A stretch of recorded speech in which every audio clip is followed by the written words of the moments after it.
Break کے بعد خوش آمدید ناظرین. خیبر پختونخوا کے مشیر اطلاعات بیرسٹر سیف نے یہ کہا ہے کہ کرم گرینڈ جرگہ ختم نہیں ہوا. مزید مشاورت کے لیے انہوں نے ایک دن کا وقت مانگا ہے. جرگہ ٹوٹنے کے حوالے سے انہوں نے کہا کہ یہ خبریں جو ہیں وہ بے بنیاد ہیں. ایسی خبریں پھیلانا دشمنوں کی کارستانی ہو سکتی ہے. اس پر بات کرنے کے لیے ہمارے ساتھ سینئر صحافی عقیل یوسف زئی صاحب بھی موجود ہیں خیبر پختونخوا سے. عقیل یوسف زئی صاحب، آپ کو میں پروگرام میں خوش آمدید کہتی ہوں. ساتھ ہی ہمارے ساتھ آصف علی بھٹی صاحب اور پاشا صاحب بھی موجود ہیں. عقیل یوسف زئی صاحب، یہ سب سے پہلے تو یہ جو امن و امان کی صورتحال ہے، جو وہاں پر قبائلی جھڑپیں ہیں اور روڈ بھی ہم دیکھ رہے ہیں کہ پچھلے 68 دن ہو گئے ہیں کہ بند ہے، کیا وہاں پر اس وقت صورتحال ہے اور یہ معاملہ آپ کو بہتری کی طرف جاتا ہوا اور جو ہے وہ وہاں کی جو حکومت ہے وہ اس کو ایڈریس کرتی ہوئی دکھائی دے رہی ہے؟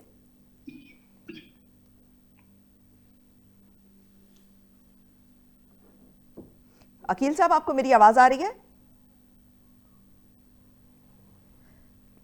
عقیل صاحب کو میرا خیال ہے میری آواز نہیں جا رہی ہے. بھٹی صاحب، کیسے دیکھتے ہیں اس معاملے کو؟ یہ جو 68 دنوں سے وہاں پر کرم میں روڈز بند ہیں اور قبائلی جھڑپیں چل رہی ہیں اور امن و امان کی صورتحال جو ہے خراب ہے، تو جو خیبر پختونخوا کی حکومت ہے، کیا آپ کو اس معاملے میں سنجیدہ اقدامات لیتی ہوئی دکھائی دے رہی ہے؟ دیکھیے، یہ معاملہ کوئی پہلی دفعہ نہیں ہوا ہے اور مجھے اچھی طرح یاد ہے کہ ڈیورنگ وار اینڈ ٹیرر جب سٹارٹ ہوئی تھی تو اس کے بعد سے جو قبائلی علاقے ہیں اور یہ جو پارا چنار کا علاقہ ہے پاکستان کے ان علاقوں میں شمار ہوتا تھا جہاں پہ شاید امن و امان کی صورتحال کو بہت اچھے طریقے سے ہینڈل کیا جا رہا تھا. اور اس کے بعد جب فنڈامنٹلسٹ جو انتہا پسند عناصر ہیں یا جو ٹیررسٹ عناصر ہیں، جب ان کی مداخلت شروع ہوئی ہے، اس کے بعد سے جو پاکستان کا جو ویسٹرن بارڈر ہے وہ بہت بری طرح سے افیکٹ ہوا ہے. اور نہ صرف وہ فاٹا کے ریجن صاحب کی بات کریں اس کی یا کے پی کی بات کریں، بلکہ اس میں جو یہ پڑا چنار ہے یا کرم ایجنسی ہے یا جو دیگر علاقے ہیں اس کے ساتھ ایڈجسٹڈ، وہ تمام ڈسٹرب ہو گئے. ابھی جو تازہ ترین جو کلیشز ہیں، جو میری یہاں پر اب تک انفارمیشن کی بنیاد پہ اور کچھ وہاں پہ جو لا انفورسمنٹ نے کام کیا ہے، اس سے اطلاعات یہ ہیں کہ ایک دفعہ پھر جو بنیاد پرست ہیں ان کے درمیان یہ معاملہ اس وقت ٹینشن اختیار کیے ہوئے ہے. پاکستان کی حکومت نے جو سنجیدہ کوششیں ہونی چاہیے تھیں، آپ کو یاد ہوگا کہ ایک دفعہ 100 سے زیادہ افراد جو ہے وہ شہید کیے گئے تھے اور اس کے بعد پرائم منسٹر جو اس وقت کے پرائم منسٹر تھی پیپلز پارٹی کے دور میں اشرف راجہ پرویز اشرف، وہ وہاں گئے تھے اور دھرنا دیا تھا لوگوں نے اور ہزارہ کمیونٹی کے اوپر اٹیک ہوا تھا. ابھی بھی ایسی ہمیں صورتحال نظر آتی ہے کہ ایک خاص وہاں پہ جو کمیونٹی ہے اس کو ٹارگٹ کیا جا رہا ہے اور اس کے ساتھ ساتھ ظاہر ہے اس کا جوابی کارروائی بھی ہو رہی ہے. لیکن لا انفورسمنٹ کہاں ہے؟ پاکستان کے جو ادارے ہیں، کیا ان کا یہ کام نہیں بنتا ہے کہ وہ لا اینڈ آرڈر کو ٹھیک کرنے کے لیے وہاں پر جو ایک بنیادی عمل ہے مذاکرات کا آپ کہہ لیں، اور اس کے بعد پھر ظاہر طاقت کا استعمال کیا جاتا ہے، تو اس کو کیوں ایکسرسائز ابھی تک نہیں کیا جا سکتا ہے؟ 2 مہینے سے عقیل زیادہ یوسف ہو زئی گئے. صاحب موجود ہیں، بھٹی صاحب ہمارے ساتھ، ان سے جو ہے وہ وہاں کی صورتحال کے بارے میں اپڈیٹ لے لیتے ہیں. عقیل صاحب، آپ کیا سمجھتے ہیں یہ جو ابھی اس وقت جو 68 دن سے روڈز بند ہیں اور جو ابھی اس وقت ایک آپ کو وہاں پر جھڑپیں نظر آ رہی ہیں جس کی وجہ سے یہ معاملہ جو ہے اتنا شدت اختیار کر گیا ہے، اگرچہ کہ بیرسٹر سیف صاحب یہ کہہ رہے ہیں کہ یہ 120 سال پرانا ہے تو اس کے مستقل خاتمے میں تو وقت لگے گا. مستقل خاتمہ تو شاید بہت دور کی بات ہے، لیکن کیا اس کو وقتی طور پہ ایڈریس کرنے کی کوششیں وہاں پہ کی جا رہی ہیں اور اس وقت کیا حالات ہیں وہاں پر؟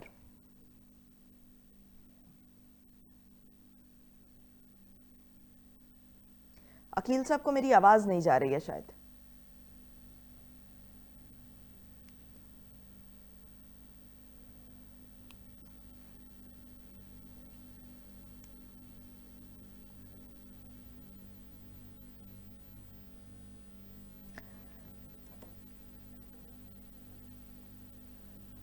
عقیل صاحب، آپ انمیوٹ کیجئے گا اپنا اگر فون ہے آپ کا تو.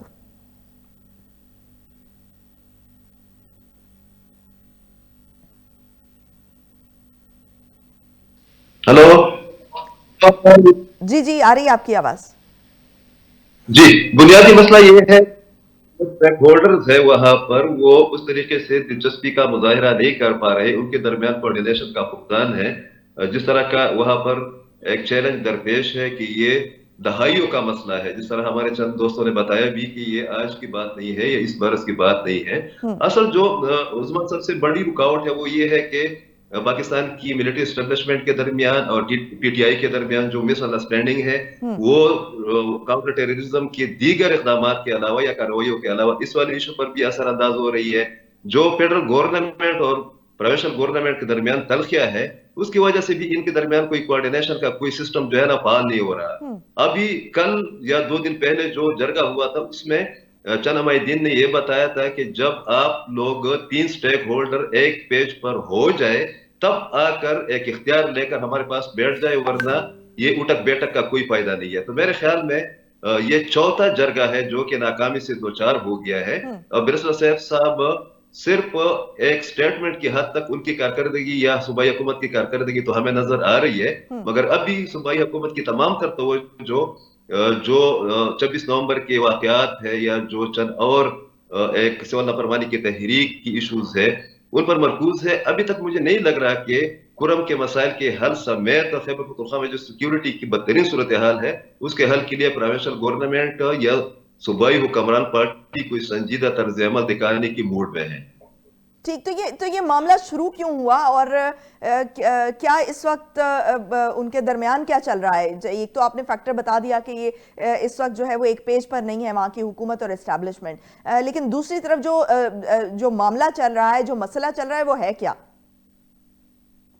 बुनियादी इशू तो ये है कि ये प्रैक्टिस का बहुत बड़ा मरकज रहा है कुरम 1980s से, जब ईरान और सऊदी अरब के दरमियान या ईरान और अफगानिस्तान में दो मुख्तलिफ मुतजाद किस्म के इनकलाबात आए। और कुरम, आपको मैं एक बात बता दूं कि कुरम इस वक्त उसका लिटरेसी रेट जो है ना वो पाकिस्तान में टॉप पर है। जितनी भी टॉप एरियाज है वहां पर कुरम के लिटरेसी रेट की ये हालत है। इंतहाई खुशहाल तरीन कबायली जिला है। मगर ये तमाम प्रैक्टिस का भी हिस्सा रहा है ये इलाका जो कि पहले ये एजेंसी थी। इस वक्त जो सूरत हाल बनी हुई है उसमें अफसोसनाक अमर यह है जो कि मीडिया कवर नहीं कर रहा कि तकरीबन 18 खवातीन गुज़श्ता 2-3 हफ्तों से फरीकैन के दरमियान यरगमाल बनी हुई है। मतलब ये न तो इस्लाम में है, न ये पाकिस्तान के कानून में है, न आइन में है, न ह्यूमन राइट्स में है, न पश्तूनवली में है। इस वक्त भी तकरीबन 6 जगहों पर बैंकर बने हुए हैं और वो लोग अभी तक इन तमाम जरगों और प्रोसेस के बावजूद और इक़दामात के बावजूद उन बैंकर्स को, उन मोर्चों को खाली करने के लिए तैयार नहीं है। तो आप इससे अंदाजा लगाएं कि जितनी भी इक़दामात के दावे किए गए हैं, जितनी भी खर्चे किए जा रहे हैं, उसके बावजूद अभी तक उन खवातीन की रिहाई को भी मुमकिन नहीं बनाया गया है जो कि दोनों फरीकैन के पास है। ठीक, और ये मामला सेटलमेंट की तरफ भी नहीं जा रहा है? नहीं जा रहा है। उसकी बुनियादी वजह यह है कि सूबाई हुकूमत अपनी जगह पर पॉलिटिकल पॉइंट स्कोरिंग में वो है, एक्टिव है। आर्मी जो है क्या ना वो क्या इसकी वजह से, इस मामले की वजह से आप देख रहे हैं कि वहां पर जो पाकिस्तान तहरीक इंसाफ है, क्योंकि उसकी गवर्नमेंट इस वक्त रिस्पॉन्सिबल वो है और उसी को जवाबदेह होना है, तो वहां के लोगों में इसका क्या रिएक्शन पाया जाता है वहां की हुकूमत को लेकर? लोग इंतहाई मायूस है। देखें, इस वाले रीजन में 3 लोगों का ताल्लुक है, 3 लोगों का ताल्लुक इस रीजन से है। आईजीपी खैबर पख्तूनख्वा डीए खान से ताल्लुक रखते हैं, गंडापुर साहब। चीफ एग्जीक्यूटिव जो है ना वो डीए खान से ताल्लुक रखते हैं। JUI के इस कुरम के इस वाले इलाके से दोनों सूबाई असम्बली की सीटें JUI ने जीती है, मगर मौलाना अख्तर रहमान साहब को मदारस के इस्लाहात और वो पॉलिटिकल पॉइंट स्कोरिंग से फुर्सत नहीं है। गवर्नर साहब का ताल्लुक जुनूबी अजला से है या इन इलाकों से है, वो आज गए हैं। और इस वक्त सूरत हाल यह है कि गुज़श्ता 24 घंटे के दौरान एक फलाही इदारा वहां पर अद्वियात और खुराकी सामान भेजने की कोशिश कर रहा है और गवर्नर साहब ने उसमें एक कोशिश की है कोऑर्डिनेशन की। तो हमारे इदारे उनको कोई हेलीकॉप्टर या दूसरा कोई जो है ना कार्गो अरेंजमेंट जो है ना वो देने की पोजीशन में भी नहीं। इस वक्त वहां पर कहत की सूरत हाल है, वहां पर अद्वियात नहीं है, वहां पर लोगों की आमदोरफ्त के लिए कुछ भी नहीं है, उधर टेलीफोन कनेक्शन नहीं है। लेकिन वो तो कह रहे हैं कि वजीर आला का जो हेलीकॉप्टर है वहां पर अद्वियात भी पहुंचा रहा है और खुराक भी पहुंचा रहा है। नहीं, कुछ भी नहीं है। ये सब जो है ना सिर्फ फोटो स्टेशन के हद तक मौजूद है। वहां पर कोई भी इदारा एग्जिस्ट नहीं कर रहा, और ये एक दिन की बात नहीं है, एक हफ्ते की बात नहीं है, ये गुज़श्ता, आप सब लोगों को पता है कि गुज़श्ता एक महीने से ये एक सूरत हाल महीने से बनी हुई ज्यादा है। का लग टाइम ये हो रहा चुका है कि है। कि ये लोग गजा में रह रहे हैं, ये पाकिस्तान की किसी जदीद इलाके में नहीं रह रहे, बल्कि गजा में रह रहे हैं, हालांकि ये सिर्फ एक डिस्ट्रिक्ट है। ठीक हो गया। और ये मामला जो है वो अभी लटका हुआ है, सिर्फ जो है वो हुकूमत जो है वो देख रही है कि वो एस्टैब्लिशमेंट के साथ मामला ठीक हो, और जो ऑब्वियसली जो जिम्मेदारी है वो वहाँ की जो गवर्नमेंट है उसकी बनती है। क्या कह रहे हैं भट्टी साहब आप? देखिए, इस मुल्क की बदकिस्मती ये कि कहीं पे आपके पास छोटू गैंग आ जाता है, कहीं पे आपको कुरब जैसे मसाइल का सामना है, कहीं पे आपके अंदर मदारिस की रिफॉर्म्स की आपस में उसके फंडे हैं। आप सिंध में देखें तो वहां पे कोई नाराज हो रहा है, कोई राजी हो रहा है। जनूबी पंजाब का जो मामला है वो लटका हुआ है अभी तक, वहां पे भी अनरेस्ट है। आपके जो सिंध इंटीरियर है वहां पे भी यही सूरत हाल है। यानी where is the law enforcement?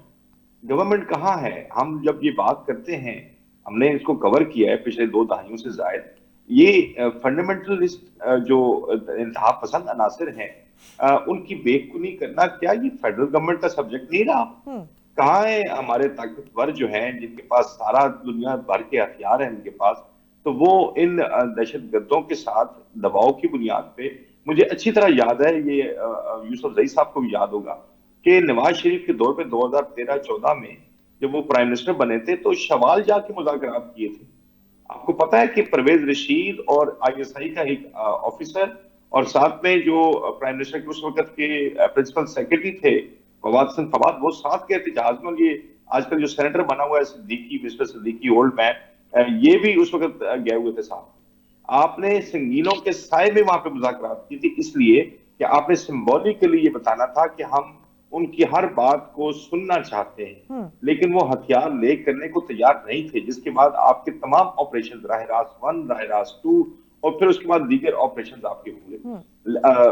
ये देखें, हम किसी इस हक पे नहीं, ये जेस्चर तो भट्टी साहब हमेशा दिया गया कि मुज़ाकरात के जरिए ये मामला हल हो, लेकिन हमने माजी में ये देखा है कि ये मामला जो हैं वो खास तौर पर ये जो केपी में और अफगानिस्तान ये इस बॉर्डर पे ये सूरत हाल मुज़ाकरात से आगे पहुंच जाती है, और हमें जो है वो हर सूरत जो है वो ऑपरेशंस करना होते हैं, और ऑपरेशंस करना पड़ने की वजह से जो है वो फिर ये मामलात इस हद तक चले जाते हैं। तो कहीं ना कहीं हमारी मजबूरी भी है ऑपरेशन करने की, तो इसके अलावा ऑप्शन कोई नहीं है। अब आपके पास हथियार नहीं है, अब हथियार नहीं है आपके पास, अब आपके पास वक्त नहीं है, आपकी तवज्जो नहीं है। अब आप कब तक उनका, आप छोटू गैंग की मैंने इसलिए मिसाल दी, टू बी वेरी ऑनेस्ट, ये कुरम तो तभी मसला हुआ है, अकील यूसुफ जई साहब बताएंगे आपको।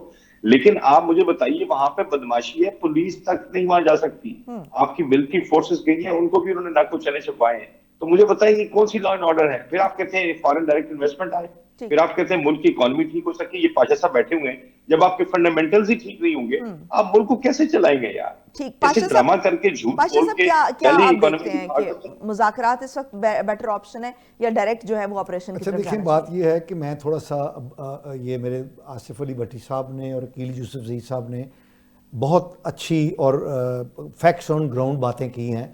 मैं ज़रा थोड़ा सा आपको दूसरा पर्सपेक्टिव बताता हूँ।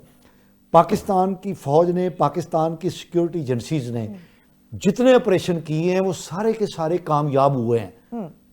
आप गुज़श्ता 20-25 साल से देख लें। तभी हम कहते हैं ना कि मुज़ाकरात ऑप्शन ही नहीं है। मैं वो याद करने लगा हूं, लेकिन फौज जो है वो दहशतगर्दों से इलाके को क्लियर करवाने की सलाहियत रखती है, लेकिन सिविल एडमिनिस्ट्रेशन की सलाहियत फौज के पास नहीं होती। तो इस तरह के ऑपरेशन करने के बाद सिविल इंतजामिया का ये काम होता है कि वहां पर मामलात को अपने हाथ में ले और सिविल एडमिनिस्ट्रेशन को चलाए। अनफॉर्चुनेटली हमारी सिविल एडमिनिस्ट्रेशन जो है वो हर दफा नाकाम होती रही है, और जिसकी वजह से ये जो दहशतगर्द हैं वो दोबारा रीसर्जेंस उनकी हो जाती रही है। और जैसा कि मेरे भाइयों ने कहा, आसिफ अली भट्टी साहब ने और यूसुफ जई साहब ने, कि ये जो केपीके की हुकूमत है वो तो अपना मरकजी हुकूमत के साथ लड़ाई झगड़े में लगी हुई है।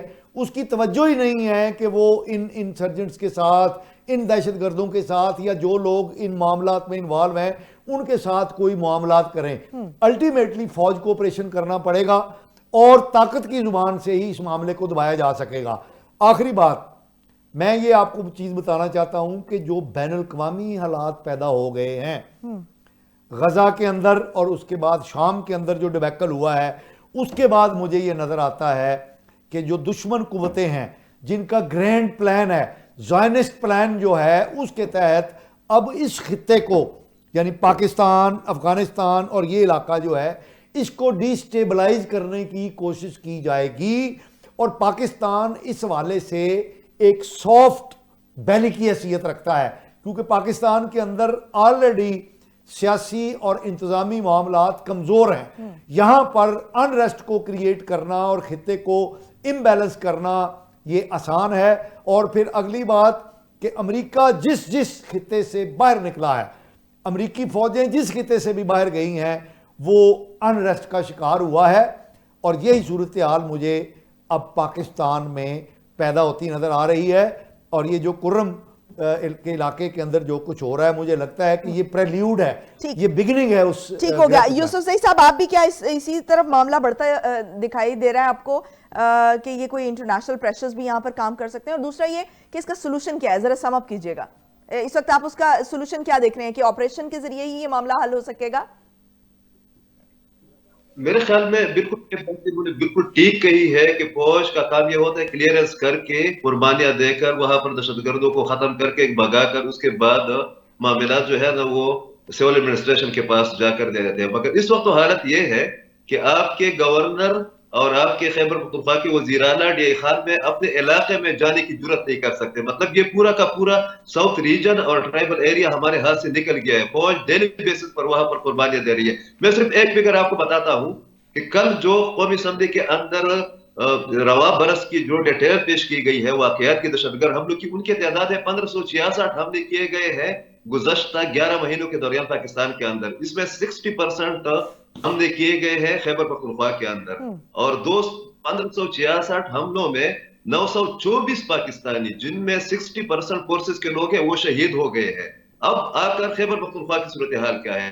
اب اس سے اندازہ لگائے کہ تھریٹ لیول کتنا ہے، پریکسس کی پلاننگ کتنی ہے، افغانستان کے اندر کتنی جو ہے نا مزید سب بندی ہو رہی ہے۔ خیبر پختونخوا کے اندر ان 11 مہینوں کے دوران 636 حملے کیے گئے ہیں، جس میں 16 خودکش حملے بھی شامل ہیں۔ اس کے نتیجے میں 437 لوگ شہید ہو گئے۔ تو میرے خیال میں بالکل ایک نیشنل ایمرجنسی ڈکلیئر کر کے خیبر پختونخوا کو اور بلوچستان کو اس قسم کے صورتحال سے نکالنے کی اشد ضرورت ہے، ورنہ یہ آگ صرف خیبر پختونخوا بلوچستان تک محدود نہیں رہے گی بدقسمتی سے۔